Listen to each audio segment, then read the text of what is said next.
টানা 3 ম্যাচে জয়হীন Kolkata night Riders. IPL এ আসর শুরু হতে না হতেই বাদ পড়ার তালিকায় নাম শাহরুখ খানের দলের। একই পরিণতি মহেন্দ্র সিং এর দল চেন্নাই সুপার কিংস এর। অন্যদিকে টেবিল টপার বনে গেছে পাঞ্জাব কিংস। কোহলির বেঙ্গালুরু কিংবা সূর্যবংশীর রাজস্থানও অবশ্য পিছিয়ে নেই। শুরুর দিকে লড়াইয়ের পর পয়েন্ট তালিকায় কার অবস্থান কোথায়, কারাই বা আছে প্লে অফের দৌড়ে, সেসব নিয়ে বিস্তারিত রিপোর্টে। ইংরেজিতে একটা প্রবাদ আছে, মর্নিং শোজ দ্য ডে। বাংলায় যার অর্থ দাঁড়ায় শুরু দেখে শেষের আন্দাজ করা যায়। আইপিএল এর মঞ্চে এবারের আসরে কলকাতা নাইট রাইডার্স এর শুরুটা দেখে তাই তাদের শেষ পরিণতিটাও আন্দাজ করা যায় খুব সহজেই। নিজেদের ইতিহাসের সবচেয়ে বাজে শুরুটাই করেছে শাহরুখের ফ্র্যাঞ্চাইজি। 3 ম্যাচের 2টিতে হার আর 1টি পরিত্যক্ত হওয়ায় কলকাতার ঝুলিতে পয়েন্ট মাত্র 1, আর তাতে টেবিলের 8 নম্বরে অবস্থান করছে শাহরুখের দল। প্রথম ম্যাচে মুম্বাইয়ের কাছে হারের পর দ্বিতীয় ম্যাচে সানরাইজার্স হায়দ্রাবাদের কাছে ধবল ধোলাই হয়েছে আজিঙ্কে রাহানের দল। সবশেষ ম্যাচে পাঞ্জাব কিংসের বিপক্ষে এমন ফলাফলে আসরে বিদায় ঘন্টা বাজতে শুরু করেছে পশ্চিম বাংলার এই ফ্র্যাঞ্চাইজির জন্য। 3 ম্যাচেই জয়হীন থাকায় বেশ অস্বস্তিতেই আছে আজিঙ্কে রাহানের দল।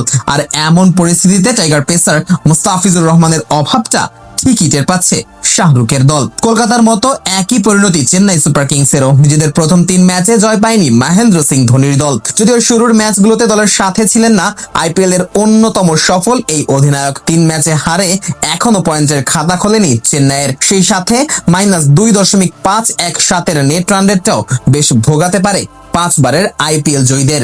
এদিকে এই দুই দলের মতো এখনো জয়ের দেখা পায়নি গুজরাট টাইটান্সও। তবে গুজরাট অবশ্য ম্যাচ খেলেছে একটি কম। 2 ম্যাচে 2 হারে তাদের পয়েন্ট 0। নেট রান রেটে চেন্নাইয়ের থেকে এগিয়ে থাকায় পয়েন্ট তালিকার 9-এ আছে শুভমান গিলের দল। টেবিলের সম্মুখ সারিতে থাকা 4 দলও এখন পর্যন্ত একটা ম্যাচও হারেনি। এর মধ্যে পাঞ্জাব কিংস 2 জয়ের পাশাপাশি একটি ম্যাচ পরিত্যক্ত হওয়ায় ঝুলিতে পড়েছে 5 পয়েন্ট। ফলে টেবিলের শীর্ষস্থানটাও দখল করে রেখেছে শ্রেয়াস আইয়াররা। তালিকার 2 নম্বরে রয়েছে রয়্যাল চ্যালেঞ্জার্স বেঙ্গালুরু। 2 ম্যাচে 4 পয়েন্ট পাওয়া কোহলিরা রান রেটে এগিয়ে থাকায় দ্বিতীয় অবস্থানটা দখল করে রেখেছে। বেঙ্গালুরুর সমান 4 পয়েন্ট করে পেয়েছে রাজস্থান রয়্যালস ও দিল্লি ক্যাপিটালসও। দু দলের মধ্যে পার্থক্য করে দিয়েছে নেট রান রেট, যেখানে এগিয়ে আছে বৈভব সূর্যবংশী যশস্বী জয়সওয়ালের দল রাজস্থান রয়্যালস।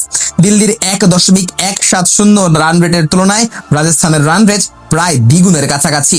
2.233 রান রেটে কিছুটা স্বস্তিতেই আছে রাজস্থানের এই ফ্র্যাঞ্চাইজি।